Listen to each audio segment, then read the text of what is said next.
5 seconds.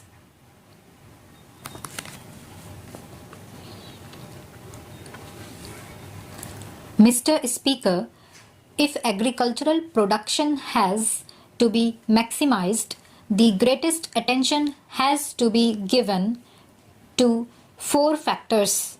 First, seeds should be of the right quality fertilizers and high yielding varieties of seeds.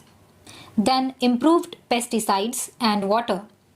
As regards these 4 factors, it is interesting to see that government or the ministry does not appear to have paid any attention to certain malpractices that have crept into these matters. Take for instance seeds. There is no mention at all of the fact that a large percentages of these so-called improved or high-yielding varieties of seeds are adulterated. What steps has government taken in this regard?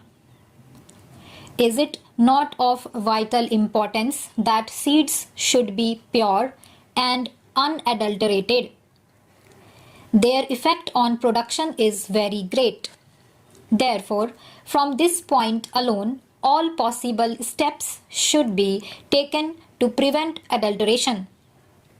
The farmer suffers because he spends money on costly seeds in order that he may get the best possible yield, but finds that the seeds are adulterated. Why has not government taken up this question in its own hands? Every state government interferes in this matter.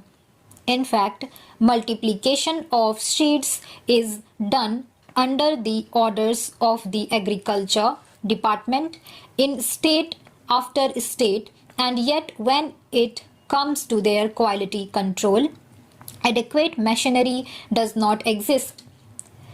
Then you come to the question of fertilizers. Again, these are of vital importance. What has happened? At one single stroke, government has doubled the prices of fertilizers and expects farmers to procure them in the required quantities, knowing fully well also that government fixes the prices of what they produce at a level which makes it impossible for the farmers to pay these high prices for fertilizers. The previous speaker referred to the Agricultural Prices Commission. The commission has fixed the price, say, of wheat at a certain level without taking into account the cost of production of the farmer.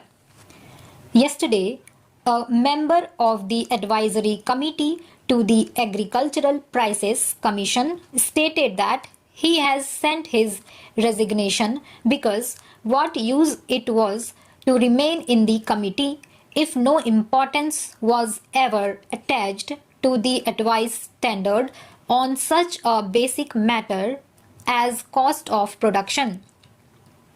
If cost of production is not taken into account, I would like to state here that it is difficult to see on what basis the Agricultural Prices Commission fixed the prices.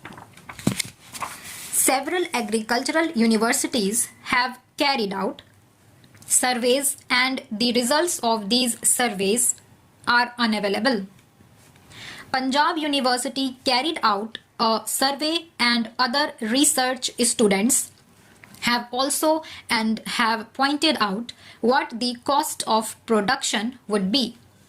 For instance, in regard to wheat, they have arrived at the finding that the cost of production would be in the region of rupees 320.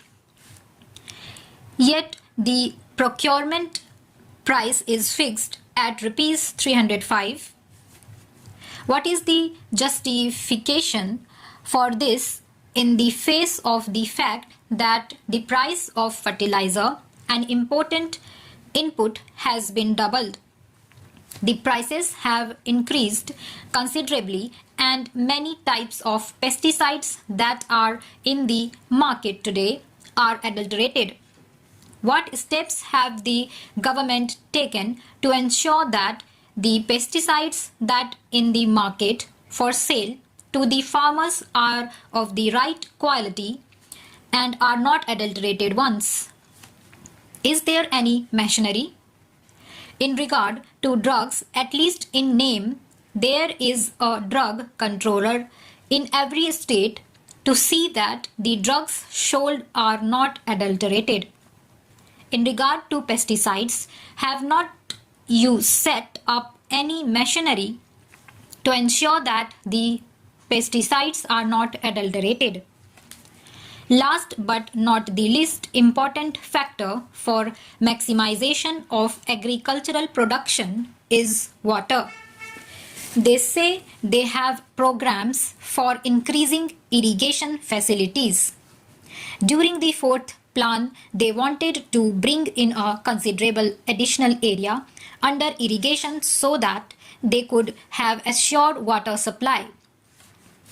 They have similar programs in the fifth plan. Why is it that a number of these projects are not completed within the time schedule that is laid down? Why is it that a number of most desirable projects are not even taken in hand for years for one reason or another, and the majority of them are held up because of interstate water disputes? What steps have been taken by the government to resolve those disputes? They say that they have no powers. What is the good of their saying so when the ruling party is today in a position to pass any legislation that it desires, even to amend the constitution as often as it likes, and yet it does not take steps to settle these issues, which would result in self-sufficiency in food grains and also in respect of many vital cash crops needed for important industries? Why is it that we are unable to take any steps to settle these disputes and allow them to continue with no end in sight? A little while ago, I think a statement was placed on the table of the House saying that there were 157 projects outstanding in the scheme.